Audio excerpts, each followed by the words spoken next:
J'ai toujours souffert d'acouphènes, alors quand je vais au cinéma, je préfère y aller seule. C'est ma façon de faire taire le bourdonnement constant dans mes oreilles et de me concentrer pleinement sur l'histoire. Depuis que je gagne ma vie, aller voir un film seul 1 ou 2 fois par mois est devenu un rituel, parfois même en attendant des semaines après la sortie du film pour éviter la foule. Ma copine, Zoé, 29 ans, était au courant de cette préférence, et au début, cela ne semblait pas la déranger. J'essaie de compenser en participant à ses activités préférées, des brunchs aux randonnées en passant par la couture, et je regarde ses séries préférées quand on se voit. Alors je pensais qu'on était sur la même longueur d'onde. Un soir, je suis allée voir le nouveau film Avatar, presque un mois après sa sortie, alors que les salles étaient plus calmes, et j'ai croisé une ancienne collègue assise quelques sièges plus loin avec une amie. Je l'ai saluée poliment, je suis resté silencieux pendant tout le film comme d'habitude, et après la séance, elle m'a rejoint pour bavarder pendant que son amie allait aux toilettes. C'est alors que j'ai aperçu Zoé qui m'attendait dehors pour me faire la surprise, et je l'ai présentée à ma collègue avant de partir dîner. Son humeur a changé instantanément, elle est devenue froide et distante, refusant de parler, et pendant le trajet, elle m'a confié être blessée que j'ai partagé mon rituel de regarder des films avec quelqu'un d'autre, ignorant qu'elle était une grande fan d'Avatar. J'ai essayé de m'expliquer, mais elle était bouleversée, criant et pleurant, exigeant que je la ramène chez elle. Pendant 4 jours, elle n'a pas répondu à mes messages, ce qui m'a angoissée et m'a fait me demander si mon habitude de regarder des films seule n'était pas égoïste. Finalement, elle a repris contact avec moi, expliquant qu'elle traversait des problèmes familiaux et s'excusant de son silence. Nous nous sommes retrouvés dans un café, où elle m'a avoué que sa réaction était liée à un traumatisme passé. Elle avait surpris son ex en train de la tromper avec une collègue, et me voir avec une autre femme avait ravivé ses souvenirs. Elle a admis que les mises en garde de sa meilleure amie à mon sujet avaient semé le doute, amplifiant son anxiété. Je l'ai écoutée, essayant de comprendre, et nous avons discuté de la façon d'avancer.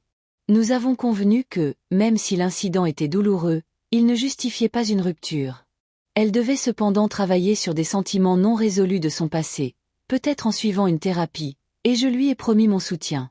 À la fin de notre conversation, l'atmosphère s'était apaisée, nous sommes repartis plus proches, et je l'ai invitée à un film pour la Saint-Valentin, décidant de l'emmener de temps en temps avec moi au cinéma.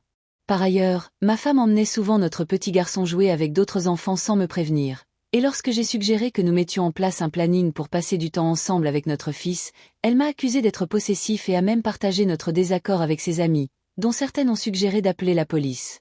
Nos horaires de travail compliquaient les choses. Je travaillais du dimanche au jeudi, elle du jeudi au dimanche, ce qui limitait déjà notre temps avec notre fils. J'ai essayé de créer un calendrier et de bloquer des créneaux horaires pour nous deux, mais elle a refusé, prétendant que j'empiétais sur son territoire.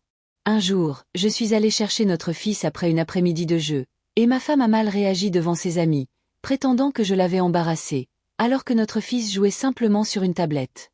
La tension est montée crescendo, toute tentative de discussion sur une thérapie de couple s'est heurtée à son refus, les disputes concernant les responsabilités parentales se sont multipliées, et elle a insisté sur le fait qu'en tant que mère, elle gérait l'emploi du temps de l'enfant. J'ai refusé de céder, insistant sur la nécessité de coopérer et d'envisager une thérapie, mais elle a persisté, affirmant que seul moi devais changer. À un moment donné, nous avons même évoqué le divorce, et elle a tenté de me faire emménager dans la chambre d'amis, ce que j'ai refusé. Malgré ce chaos, j'ai continué à organiser des séances de thérapie et à passer du temps de qualité avec notre fils, notamment en l'emmenant voir les animaux de ses amis et en jouant et regardant des dessins animés ensemble. Finalement, après de longues négociations et beaucoup de patience, elle a accepté d'essayer une thérapie de couple tout en restant à la maison, reconnaissant que notre dynamique familiale nécessitait un accompagnement professionnel. Ces 2 histoires mettent en lumière la complexité des relations, où la communication, les traumatismes passés et les malentendus peuvent dégénérer en conflit, mais la patience, une discussion honnête et une volonté mutuelle de résoudre les problèmes peuvent mener à la compréhension et au compromis, permettant aux habitudes personnelles, aux responsabilités parentales et aux expériences partagées de coexister sans éroder la confiance ni l'amour.